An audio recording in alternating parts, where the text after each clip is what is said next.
بسم اللہ الرحمن الرحیم عن ابی ہریرہ رضی اللہ تعالی عنہ قال کان رسول اللہ صلی اللہ علیہ وسلم یقول اللہم انی اعوذ بک من اربعین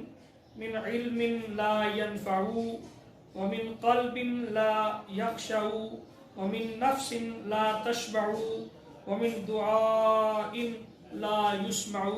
او كما قال رسول اللہ صلی اللہ علیہ وسلم۔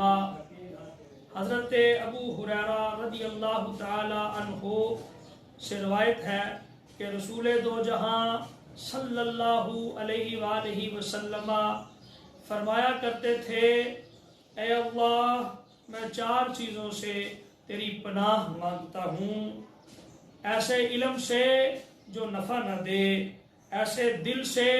جو تجھ سے ڈرتا نہ ہو، اور ایسے نفس سے جو کبھی سیر نہ ہو، اور ایسی دعا سے جو کبھی سنی نہ جائے۔ اللہ تعالی ہمیں نبی پاک صلی اللہ علیہ وآلہ وسلم کے نقش قدم پر چلنے کی توفیق عطا فرمائے اور سنت مطہرہ پر عمل کرنے کی توفیق عطا فرمائے۔